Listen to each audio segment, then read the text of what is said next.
بسم اللہ الرحمن الرحیم۔ سلسلہ دروس احیاء العلوم بحمد اللہ تعالی۔ آج ہمارا درس نمبر جو ہے وہ 85 ہے۔ 84 دروس ہمارے مکمل ہو چکے تھے۔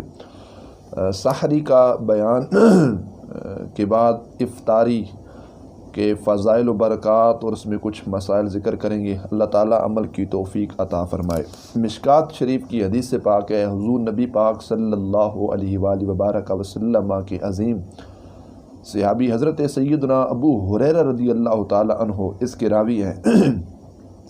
آپ فرماتے ہیں کہ حضور نبی پاک صلی اللہ علیہ وآلہ وبارک وسلم فرماتے ہیں کہ جب تم میں سے کوئی شخص آذان سنے، اور حضور نبی پاک صلی اللہ علیہ وآلہ وبارک وسلم نے فرمایا اور برتن اس کے ہاتھ میں ہو تو فرمایا کہ وہ اپنی ضرورت کو پورے کیے بغیر اسے نہ رکھے۔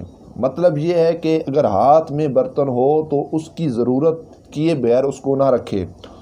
علماء محدثین چونکہ اس کو اسی ماہ سیام اور روزوں کے متعلق جو احادیث ہیں اس کے اندر یہ حدیث پاک ہے، تو کہتے ہیں اس کا مطلب یہ ہے بوقت افطاری اگر آپ افطاری کر رہے ہیں، اذان اگر شروع بھی ہو جائے تو آپ افطاری کیجئے، اس کے بعد آپ نماز پڑھنے کے لیے جائیے، لیکن جماعت کا خیال رکھیے، اس کے فضائل و برکات اور اس کی فضیلت کو ضائع مت کیجیے۔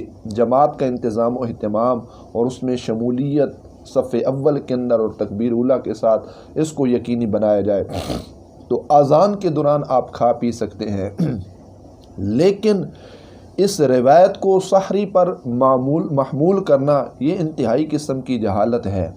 ہاں، ایک اس کا مطلب یہ ہو سکتا ہے کہ اگر غالب آپ کا گمان یہ ہے کہ کسی شخص نے بوقت سحری بھولے سے غلطی سے آذان کہہ دی، ابھی روزہ بند ہونے میں سے وقت باقی ہے، تو اس صورتحال میں جب کوئی غلطی کی بنا پر آذان کہے گا تو آپ کھا پی سکتے ہیں، لیکن اگر وہ فجر کی واقعی ہی آذان ہوئی تو پھر اس صورتحال میں یہ نہیں کہ برتن جو آپ کے ہاتھ میں آپ کھاتے پیتے رہے، تو پھر ایسا معاملہ نہیں چلے گا۔ اللہ اکبر۔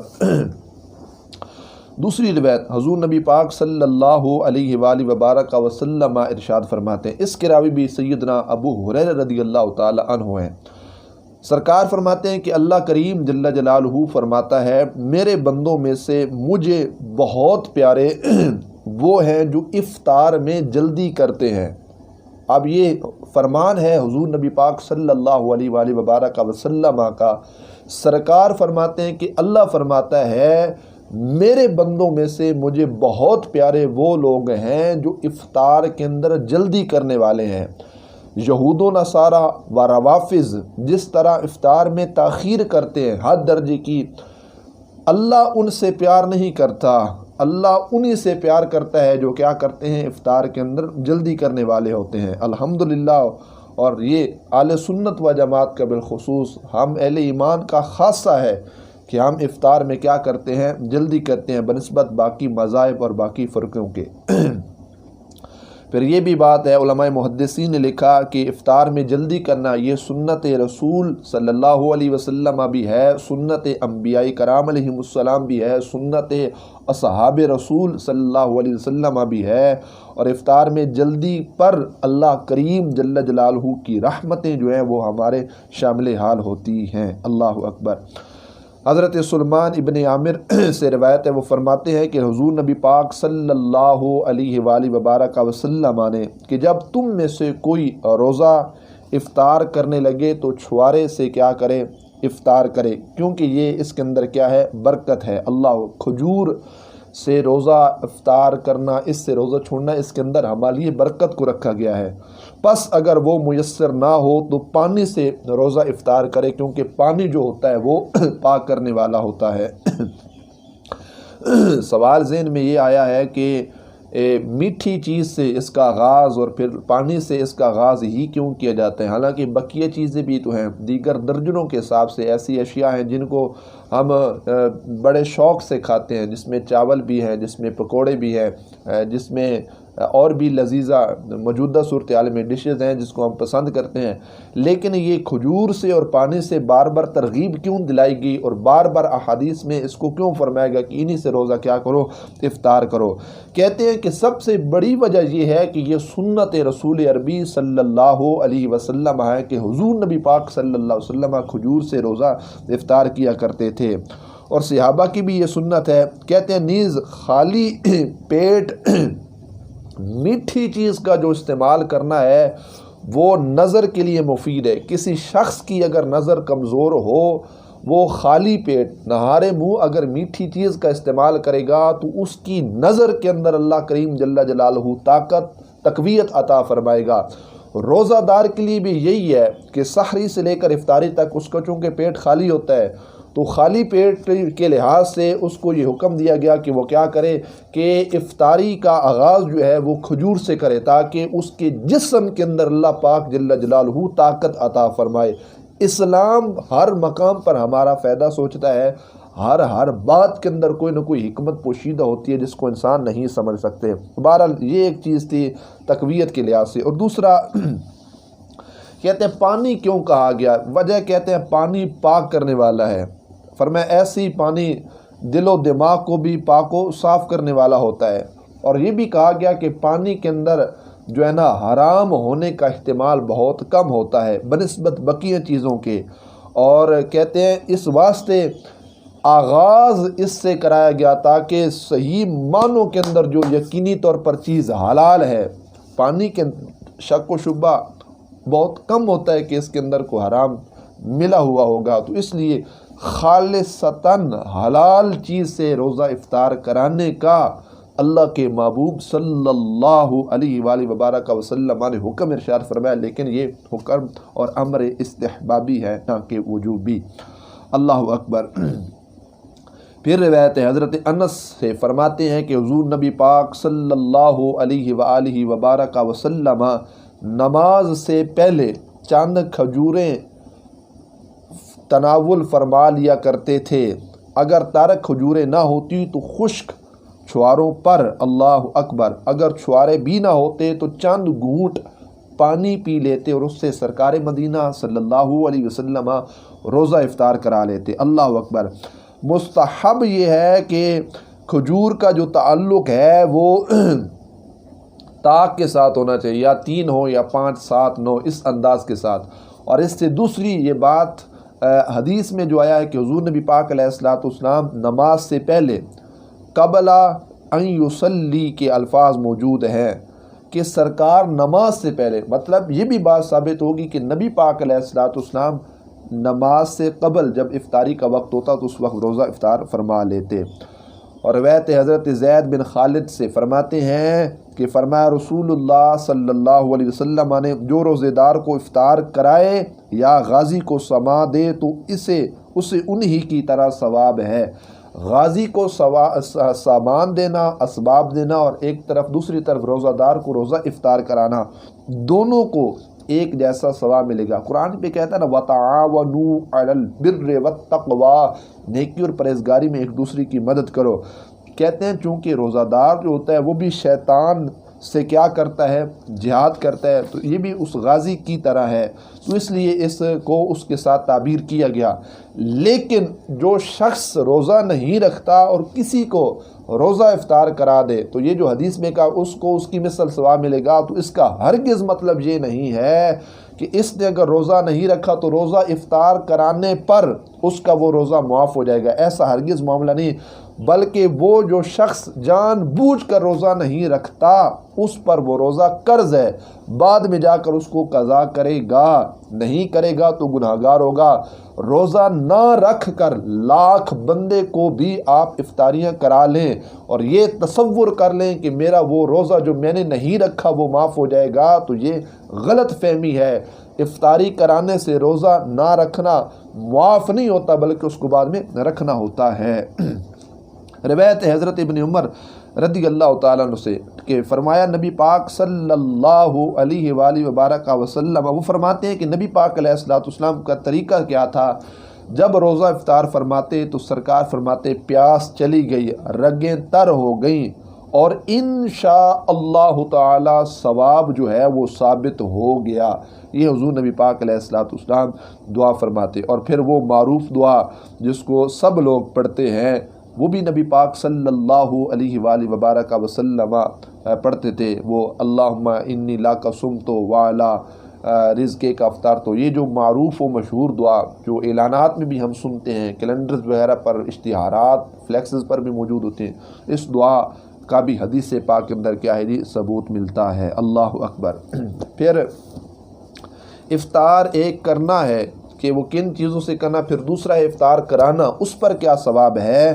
حضرت سیدنا سلیمان فارسی رضی اللہ تعالی عنہ سے روایت فرماتے ہیں کہ حضور نبی پاک صلی اللہ علیہ وآلہ وبارک وسلم نے فرمایا، جس نے حلال کھانے یا حلال پانی سے کسی کو روزہ افطار کرایا تو فرشتے ماہ رمضان شریف میں اور حضرت سیدنا جبریل علیہ السلام شب قدر میں اس شخص کے لیے کیا کرتے ہیں، استغفار کرتے ہیں۔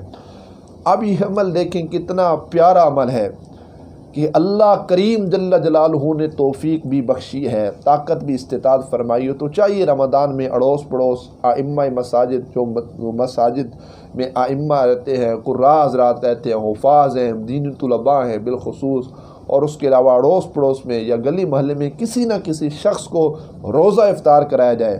سرکار کیا فرماتے ہیں، جس نے حلال کھانے یا حلال پانی سے کسی مسلمان کو روزہ افطار کرایا، ہمارے آقا صلی اللہ علیہ وسلم ارشاد فرماتے ہیں فرشتے ماہ رمضان شریف کے اندر اس شخص کے لیے استغفار طلب کرتے ہیں، جبکہ فرشتوں کے سردار حضرت سیدنا جبریل امین علیہ السلام اس شخص کے لیے شب قدر اس کے لیے کیا کرتے ہیں، استغفار طلب کرتے ہیں۔ تو کتنا محبوب ترین عمل ہے۔ اللہ اکبر۔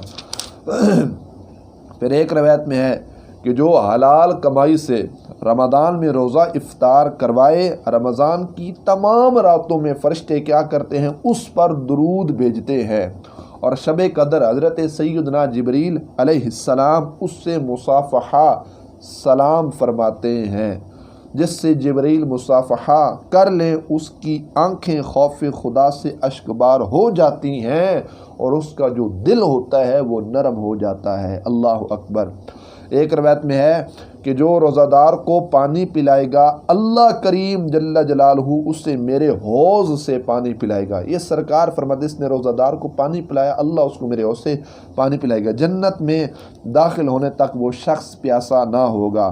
اور حضرت سلیمان بن عامر رضی اللہ تعالی عنہ سے روایت فرماتے ہیں کہ حضور نبی پاک صلی اللہ تعالی علیہ وآلہ وبارک وسلم نے فرمایا، جب تم میں سے کوئی روزہ افطار کرے تو کھجور یا چھوارے سے افطار کرے، کیونکہ وہ برکت والا ہے، اگر وہ نہ ملے تو پانی سے، کیونکہ جو پانی ہوتا ہے وہ پاک کرنے والا ہوتا ہے۔ اللہ اکبر۔ اب کھجور کھانے کے کیا فوائد و ثمرات ہیں دین اور دنیا کے لحاظ سے، صحت کے لحاظ سے، تو سنیے۔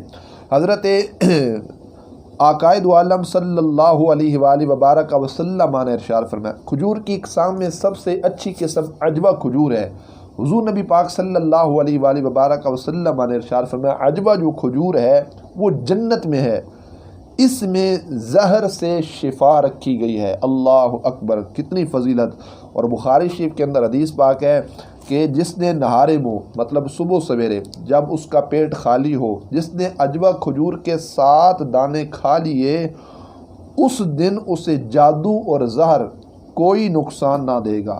کوئی شخص زہر اس کو کھلا دے، عجوہ کھجور کی برکت سے وہ شخص زہر سے محفوظ رہے گا۔ جادو اگر کیا جائے اور عجوہ کھجور کھائی جائے تو عجوہ کھجور کی برکت سے انسان جادو سے محفوظ رہتا ہے۔ اور ابو ہریرہ رضی اللہ تعالی عنہ روایت کرتے ہیں، کھجور کھانے سے کولن اپینڈکس کا جو مرض ہے، موجودہ صورتحال انگلش میں جس کو کہا جاتا ہے، اس سے انسان جو ہے وہ محفوظ رہتا ہے، اس کا درد جو ہے وہ انسان کو محسوس نہیں ہوتا۔ اور اللہ کے محبوب صلی اللہ علیہ وآلہ وبارک وسلم کا فرمانے شفا نشان ہے، نہارے منہ کھجور کھاؤ، کیونکہ اس سے پیٹ کے جو کیڑے ہوتے ہیں وہ مر جاتے ہیں۔ اللہ اکبر۔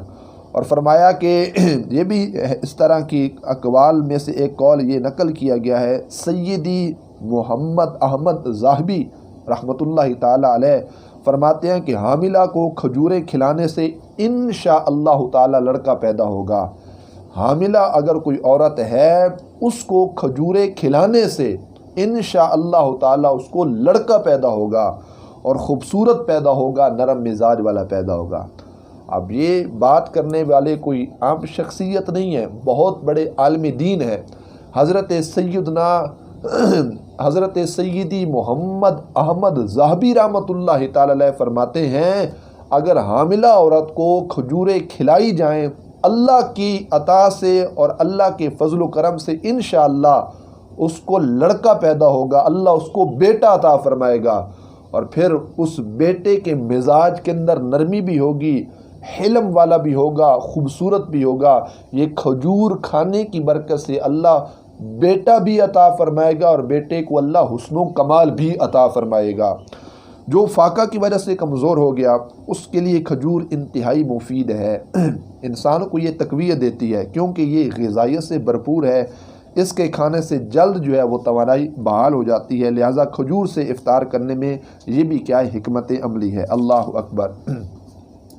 دوسری، کھجور کھانے سے پرانی قبض بعض لوگوں کو ہوتی ہے تو اس سے وہ کیا ہو جاتی ہے جی، دور ہو جاتی ہے۔ دمہ، دل، گردہ، مثانہ، پتا، آنتوں کے امراض میں کھجور انتہائی زیادہ مفید ہے۔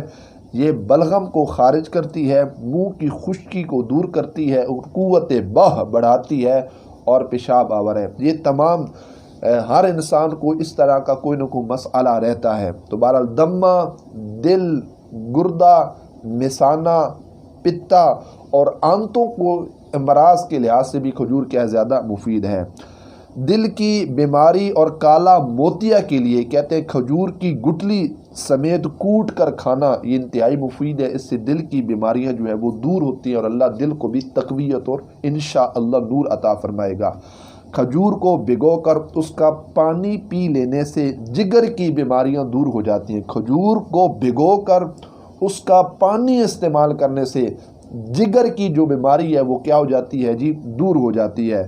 اور کھجور کو پانی دودھ میں ابال کر کھانا انتہائی مفید ہے، اس سے انسان کو تقویت نصیب ہوتی ہے، طاقت آتی ہے اور کمزوری دور ہوتی ہے۔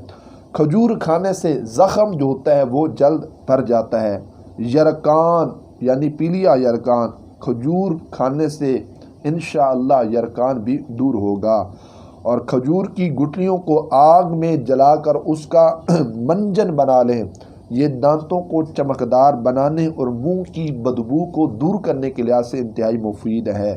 اسی طرح کھجور کے بے شمار فوائد میں بہت زیادہ فوائد جو ہیں وہ لکھے گئے ہیں۔ اللہ کریم جل جلالہ ہم سب کو بوقت افطار سنت رسول صلی اللہ علیہ وسلم کی نیت سے اور سنت رسول صلی اللہ علیہ وسلم پر عمل کرتے ہوئے کھجور کھانے کی اللہ ہم سب کو توفیق عطا فرمائے۔ وآخر دعوانا ان الحمد للہ تعالی رب العالمین۔